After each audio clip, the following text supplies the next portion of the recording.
ڕێبواری نێو کوردستانم لەناو گەڵی کوردان قەترانایی وە شاریم لە بیرمەکە لە گەڕەکی سەبع نیسانی بەر لە ڕاپەڕین و گەڕەکی ڕاپەڕینی دوای ڕاپەڕینم لەو شوێنەی من قسەی لە یەکەم تەقەی ڕاپەڕین لەم شوێنە کرا و لە 11 ئاداری ساڵی 1991 بوو شاریە و لێ ڕزگار کرا.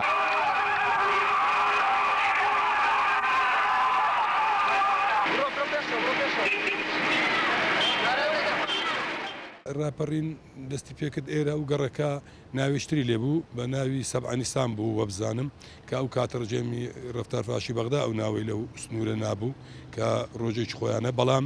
لە دوای ڕاپەڕین ئێرە کە لێرە دەستی پێکرد ئەم گەڕەکە ناو لێنا ڕاپەڕین کە لەو سنوورە ڕاپەڕین لە شاری هەولێر دەستی پێکرد نەخێر لەسەروی ئەو گەڕەکە بەسەرەوە هیچ ئاوەدانی نەبوو ئەوە بوو پێشمەرگە هات لە منتیقەی شاوێش و پیرزین ئەو کاتانە کە پێشمەرگە هاتن داخل بوون لێرە وەکو تازە پێم وتی ئەو ئامادەکاری کرا بوو ڕێخستنەکانی دێرینەکانی یەکیت نیشتمانی کوردستان و پێشمەرگە دێرینەکان کە لە ناو شار بوون لێرە ئامادەکاری خۆیان کرد بوو ئەوەش بوو کە لێرە ڕاپەڕین دەست پێکرد.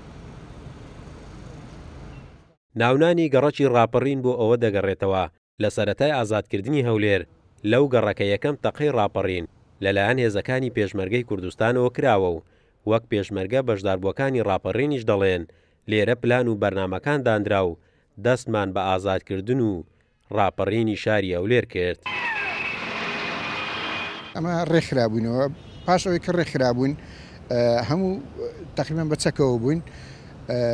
ئێمە شەوەکەی هاتین ئەو گەڕەکار دابەش بووین لێرانە لە چەند ماڵێک مەسەرەن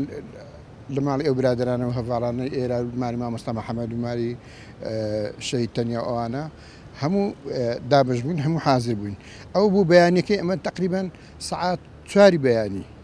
چوونە لای ماڵی شەیدی سبحەرکە لەو دیوە بوو نزیک مرکزی شورتەی فاروق بوو مرکزی پۆلیسەکەی هێندەر لێ هەستین